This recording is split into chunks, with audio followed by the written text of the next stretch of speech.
1번 바로 가볼게요.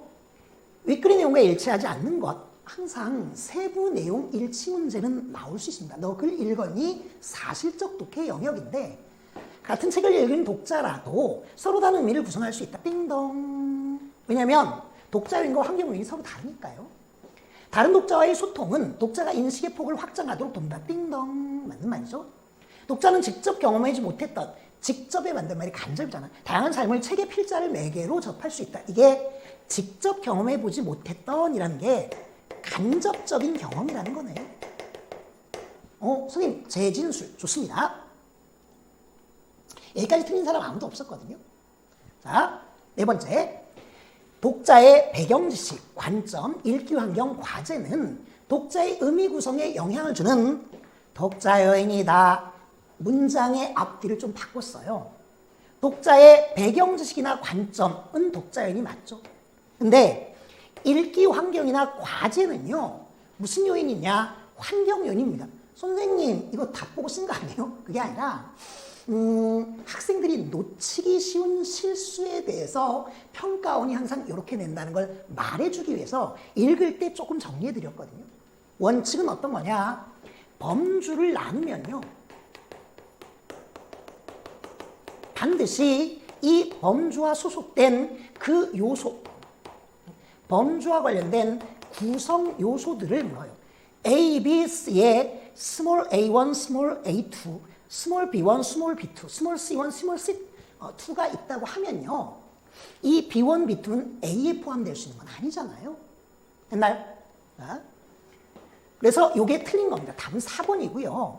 독자는 책을 읽을 때 자신 속한 사회나 시대의 영향을 받으며 필자와 간접적으로 대화, 그래, 필자를 매개로 그 시대를 경험할 수도 있고요. 간접적인 경험, 필자를 매개로 간접적으로 경험한다는 겁니다. 여기에 대해서 이거 한번 분석해 볼게요. 100명 중에 75명을 맞췄는데 한 25명 정도 틀렸고요. 특히 16번을 그냥 막 골랐거든요. 그러니까 허겁지겁 풀다 보면 이런 실수를 하는, 여기엔 들어가지 말자라는 겁니다. 됐나요? 근데 이 문제뿐만 아니라 학생들 덩어리가 큰 문제가 있거든요. 말이 길어지니까 선생님 저 이런 거 되게 못해요. 한 번 더 얘기해 볼게요. 우리 독서는 소통의 즐거움이고 이런 얘기를 했는데 그와 관련해서 A 부분이 있었거든요. 그러니까 A 부분. 이런 요소들이 A와 관련된 겁니다. 특히 질문과 관련된 요소거든요. 다음은 학생이 독서 후 작성한 글의 일부다. A를 바탕으로 A에서 E를 이해한 것. 그러니까 이런 문제를 풀 때 저는 어떻게 풀라고 얘기하냐면요. 여기 문단이 있으면 여기까지 끊어서 한번 읽어볼까요? 읽겠습니다. 음악 시간에 들었던 베토벤의 교향곡 합창이 위대한 작품 이유는 무엇일까? 라는 질문, 생각에 베토벤에 대한 책을 빌렸다. 그러면 이 책은 요거에 대한 답을 찾기 위해서 간 거네요. 기악만으로 구성됐던 교향곡의 성악, 기는 악기의 음악 소리만 있는데 성악, 사람의 목소리를 결합해 개성을 드러냈다는 점에서 이 곡, 합창이란 곡이 낭만주의 음악의 특징을 보여준다고 했다. 그래서 위대한 작품인가? 했다라고 하는 건 내용인 거죠. 질문이 아니에요. 자, A, B까지만 보고 나서요. 너무 길면 까먹을 수 있으니까 선제 한번 판단해 볼게요. 일단 A입니다. A와 B에는 모두, 자, A에는 독자 자신에게 답을 찾는 질문이 나타난다? 이건 독자 자신에게 찾는 건 아니거든요. B는 독자 자신에게 답을 찾는 질문, 이건 또 질문도 아니에요. 그래서 1번은 틀렸습니다. 그 다음 가면 A에는 책에서 답을 찾는 질문이 나타난다. 이것까지는 맞아요. 어디까지? 전반부까지는 맞습니다. B에는 책에서 답을 찾는 질문이 나오지 않습니다. 그냥 A와 관련해서 위대한 이유가 뭘까라고 해서 책에서 찾은 내용이 나오는 거거든요. 이게 상당히 중요했습니다. 그 다음 나머지는 고를 수 없네요. 돌아가 보겠습니다.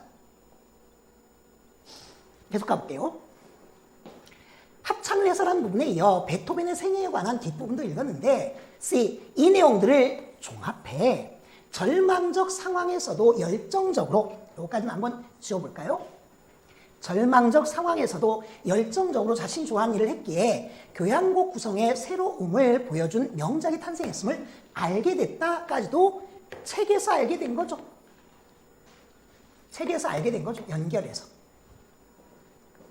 이후 내가 진정으로 좋아하는 일이 무엇인지 나에게 묻게 됐다. 자, 내가 진정으로 좋아하는 게 뭘까요? 이건 질문입니다. 누구에게? 나에게 물었습니다. 글 쓰는 일에서 가장 큰 행복을 느꼈던 나를 발견할 수 있었고 내 경험이죠. 나도 어떤 상황에서든 좋아하는 일을 계속해야겠다고 생각했다. 나의 다짐입니다. 자, 이제 가볼까요? 1번, 2번에서 일단 2번 볼게. C와 D에는 모두 책에 명시된 내용에서 질문의 답을 찾는 모습이 나타난다. 그 다음 E에는 그에 대한 답을, 이게 A에서 책에서 답을 찾는 질문인데 그에 대한 답인가요? 아니죠. 아까 3번도 틀렸었고요. B에는 이게 질문이 아니라 내용이었었고 C에는 그에 대한 답을 책의 내용들과 관계, 이게 그냥 내용이었어요. D에는 독자 자신에서 답을 찾는 질문이, E에는 그에 대한 답을 독자의 경험에서 찾아가는 모습이, 맞는 선지는요 처음부터 끝까지 다 맞는 겁니다. 그래서 답은 몇 번이냐? 5번인데요. 이것도 한번 분석해 보도록 할게요. 이걸 틀리는 경우는 없다라는 겁니다. 8%, 81%입니다. 답은 이거였고요. 15명 정도의 학생이 어떻게 됐느냐? 특히 이 B 부분을 모른 거예요. 이해되셨나요? 만약에 내가 이런 덩어리가 큰 문제가 나왔다. 다시 보여드릴까요?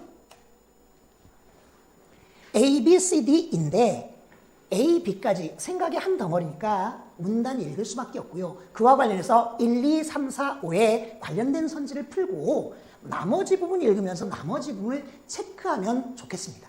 됐나요? 그러니까 요령이라면 요령인 것이고 또 한편으로 말한다면 기술, 테크닉과 관련된 거긴 한데 정직하게 이걸 다 읽고 가면요 까먹기 좋고 시간을 허비하기 딱 좋아요. 그때 개념이 정확하다면 이 곡이 낭만주의 음악의 특징을 보여준다고 했다라고 하는 건 뭐냐? 질문이 아니라 책에서 찾은 내용인 겁니다. 그래서 요걸 알았을 때 선지 하나를 좀 정확하게 정리할 수 있지 않았을까라는 분석 혹은 기법 말씀드리고 싶고요. 넘어가 볼게요. 3번입니다. 글을 읽고 기억에 대해 보인 반응으로 적절하지 않은 것은 다른 독자와의 소통이거든요. 읽어볼까요? 스스로 독서 계획을 세우고 자신에게 필요한 책을 찾아 개인적으로 읽는 과정에서 타인과 소통할 수 있나요? 땡! 답 1번입니다. 이건 뭐 정답률 이런 거 분석할 필요 없습니다. 2번, 독서 모임에서 서로 다른 관점을 확인하고 자신의 관점을 조정하는 과정에서 즐거워. 개인적으로 형성한 의미를 독서 동아리를 통해 심화하는 과정에서 즐거워. 자신의 독서 경험을 담은 컨텐츠를 생산하고 공유하는 과정에서 즐거워. 중요한 게 공유인 겁니다. 즐거워. 오프라인뿐만 아니라 온라인 공간에서 해석을 나누는 과정에서 즐거워. 선생님 즐거워. 짜증나요. 알고 있습니다. 말씀드리고 싶은 건 뭐냐면요.